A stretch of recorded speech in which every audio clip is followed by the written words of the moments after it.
Hey guys, it's Kelly. I did a mixed media art journal page, recorded it as I went, and it's kind of creepy, but there's some cool techniques in here with something totally unexpected, so I think you'll like it. But I used the Authentique paper line, and I got that in a D-stash thing I bought from Tara over at Nurse Tara 04. I'm using a ton of that paper. Most of it was Halloween, so having a good time with it. So I just decided that I wanted my background to be with some cool pattern paper, and I had this idea right there to have those together like that and torn, and I really liked it. So instead of just painting my background for my art journal page, I just used some pattern paper. I'm going to do this more often too. It goes a lot faster, and I loved it. I loved it.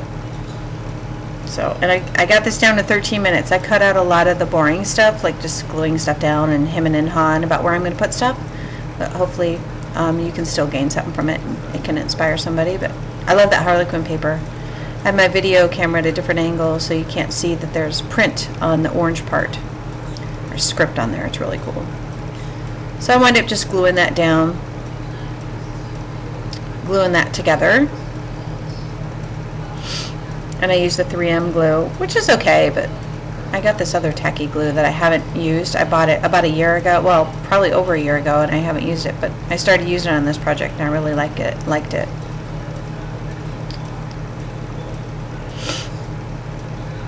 So that is my acrylic paint dabber in orange, sunset orange. And I'm just like pouncing it down because I wanted the paint to have this bubbly, just a little bit of texture on the edges. I think it just adds a little bit of interest. So, and I don't have to do the whole page because I'm going to cover it all up, but I had it a little bit short so I could have a border around that. And that's my black dabber.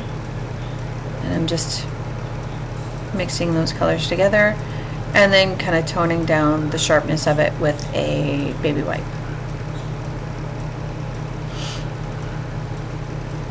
Which I didn't show you.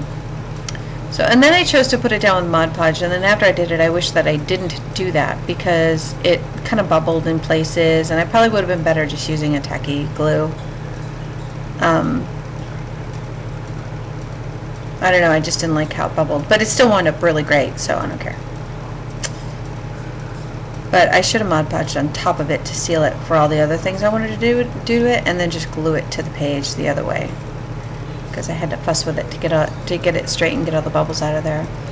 So here I'm just using a little thing that I got from Kim Reed, and it's just for texture, and I just slapped some gesso down on my non-stick craft sheet and just randomly stamp it.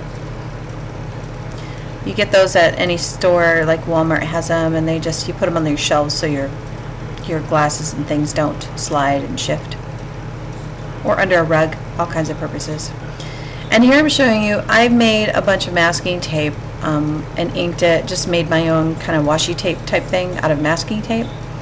And I just keep them on an old tape roller that is, out of Scotch tape. And I just roll them all on there, and that's how I store them. But I knew I had some teal, and I definitely wanted some teal in with this orange and black. I like that color combination. So some teal, and then I had some tape that was kind of yellowish orange. And I was just kind of tearing little pieces. I didn't want any straight lines. So I was just tearing pieces and putting it on the page where I'd like it.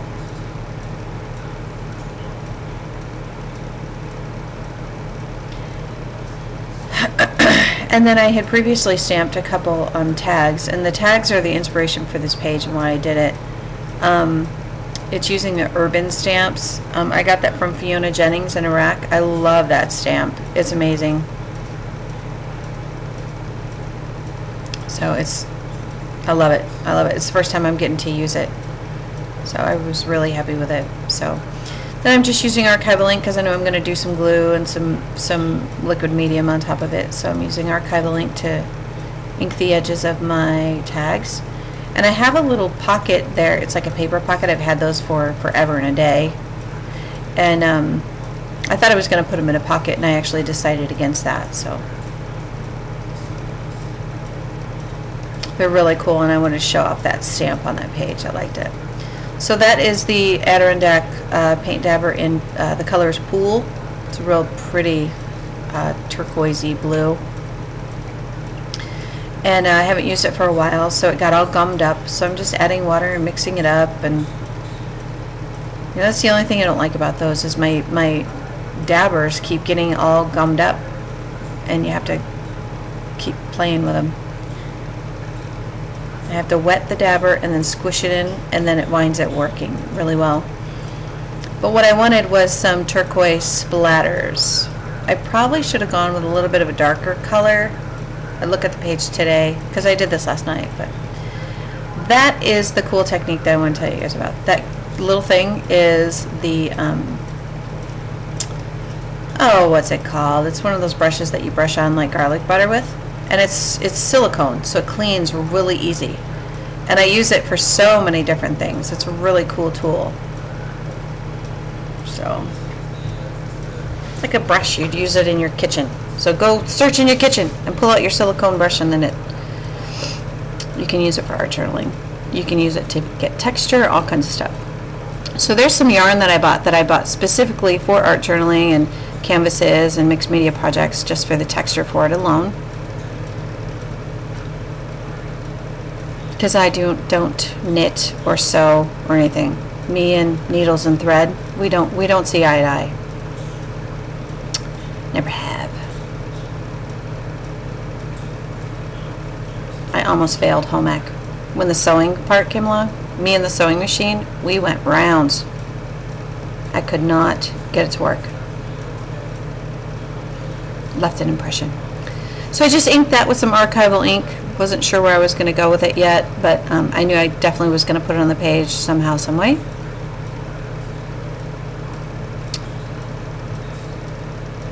And just messing with placement, and then I had these cool fabric flower ribbon. It's more like an embellishment. It's kind of hard. I mean, they're all together, so I guess we'll call it a ribbon. But so I used the pool paint again on a piece of scrap fabric that I had, just to see if I would like it, and I did. So I wound up putting it on there after I put the black archival on there.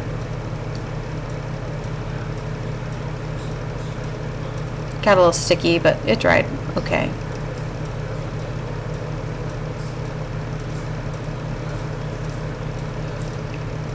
And then I dried it off with my heat tool, my heat gun, whatever you call it. My Tim Holtz one, my Ranger one broke. It just stopped working one day. I had it for like 3 months. I was so upset about it.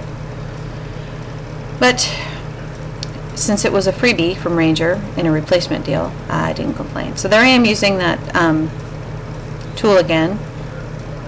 The brush. Garlic butter brush, that's what I'm going to call it, because I'm brain farting. I can't remember what you call the darn thing.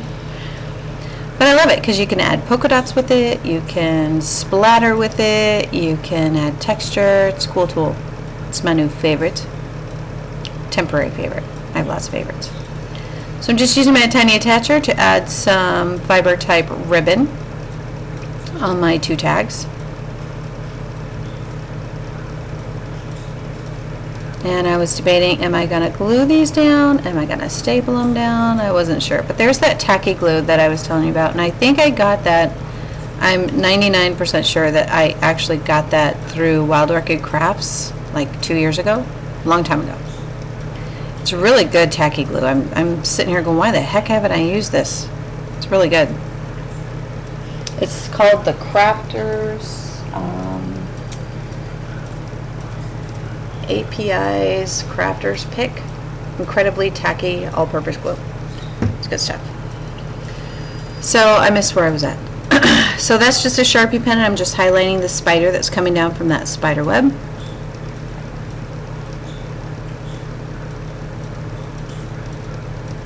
And I decided to staple down my tags. And then do some random number stamping. Just need a little bit more in the background there.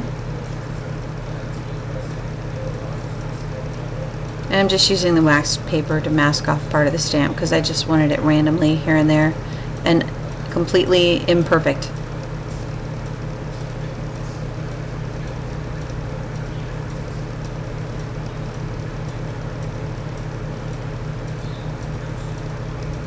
grab some gesso on my finger and just grunge up those fibers, ribbon fibers. And then that little flower thing, I try to put gesso on it. Well, it was hard to deal with because it was all bent, so I just wet it and laid it down. Now when I used that silicone tool there, it wound up getting too polka dotty, and I didn't want polka dots. So I wound up washing it off and starting over, and then just going over it with my Adirondack Snowcap White and smudging it, because I just wanted it to look grungy, soften it up just a little bit. So I like that.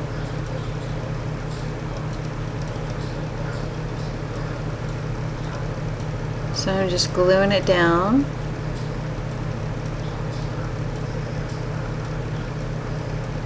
And then I grab the pool paint again, and just with the tip of a brush, the end of a brush, I just dip it in there and make little circles in the middle of each flower in that trim. And those are chalkboard stickers that I got from Michael's for dirt cheap a long time ago. And I thought I wanted to use that. The scalloped edges just don't go with my page, so I just cut it. But I like the chalky background of it. I wasn't sure what I was going to do with it, but I just distressed it around all the edges and cut it to shape that I wanted. I knew I was going to put something on this, but I didn't know what the sentiment was going to be. And that is my Martha Stewart fence punch. It's like a Halloween punch. It has little bats in it. But I kind of have a spider theme going, and I decided to cut out the little bat wings, so it would just eliminate that altogether. And that's what I'm doing right there, is cutting off the wings of the little bats, and then it's just a normal wrought iron looking cool fence. I love that punch. Really cool fence. I use that for pockets and all kinds of things.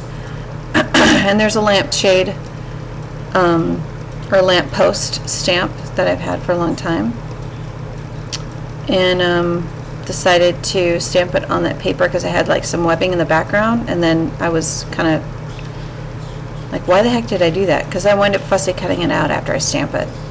So you can't even see the paper in the background. Should have just done it on white or black, for crying out loud. Well, white. I wouldn't be able to see the black. But anyway. So I just colored the lamppost of it with my white marker, or my yellow marker.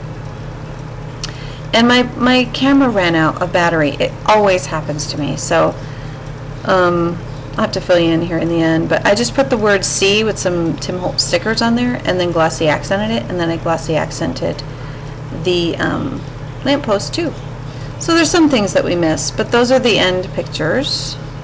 And I did a lot of, smudging and with my Pitt pen and charcoal pens and things like that. So it's kind of a creepy page, but I think it's kind of cool. So I hope you guys like it. A lot going on it, and I'm happy with how it turned out. So thank you so much for watching, guys. Have a great day. More to come.